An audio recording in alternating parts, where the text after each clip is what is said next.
Friend daily sports Bangla YouTube চ্যানেলে আপনাদের আবার আমি স্বাগত জানাই। আবার নিয়ে চলে এলাম খেলার নতুন ভিডিও নিয়ে।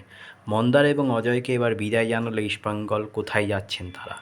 স্প্যানিশ কোচ কার্লোস কুয়াদ্রাতের হাত ধরে এবছর ট্রফি জিতেছে ইস্টবেঙ্গল, যার ফলে প্রায় 15 বছর পর আন্তর্জাতিক স্তরের কোনো খেতাব এসেছে কলকাতার এই প্রধানে। এই সাফল্যের দরুন নতুন ফুটবল মরশুমে এএফসি চ্যাম্পিয়ন্স লিগের কোয়ালিফায়ার খেলবে মশাল ব্রিগেড। তাই এবারের তুলনায় দলকে আরও কয়েক গুণ শক্তিশালী করার লক্ষ্য রয়েছে ম্যানেজমেন্টের। এই কারণে মরশুমের মাঝামাঝি সময় থেকেই ঘর গোছানোর কাজ হাত দিয়েছিল ইস্টবেঙ্গল। দেশীয় ফুটবলারদের পাশাপাশি একাধিক বিদেশি ফুটবলারদের দিকে নজর ছিল তাদের। পরবর্তীতে সময় এগোনোর সাথে সাথে তাদের সাথে চুক্তি চূড়ান্ত করে ফেলে লাল হলুদ ব্রিগেড।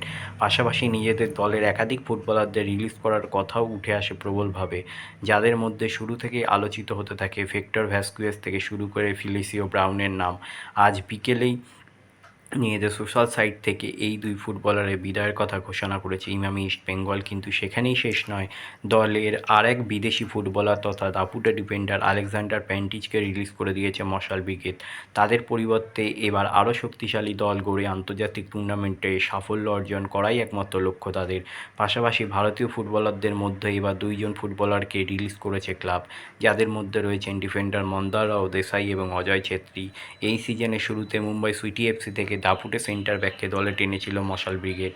প্রথম দিকে কয়েকটা ম্যাচে চলনসই পারফরমেন্স থাকলেও পরবর্তীতে যথেষ্ট হতাশ করেছেন তিনি। সেজন্য অধিকাংশ ক্ষেত্রেই রিজার্ভ বেঞ্চে থাকতে হয়েছে তাকে। মরশুম শেষে তার বিদায়ের কথা ঘোষণা করে দিয়েছে ক্লাব। যতদূর জানা গিয়েছে, নতুন সিজনে ওয়েন কোয়েলে চেন্নাইন এফসিতে যোগদান করতে চলেছেন এই ফুটবলার। অন্যদিকে কলকাতা ডার্বির পাশাপাশি ইন্ডিয়ান সুপার লিগের একাধিক গুরুত্বপূর্ণ ম্যাচে গোল করেছেন তরুণ ফুটবলার অজয় ছেত্রী।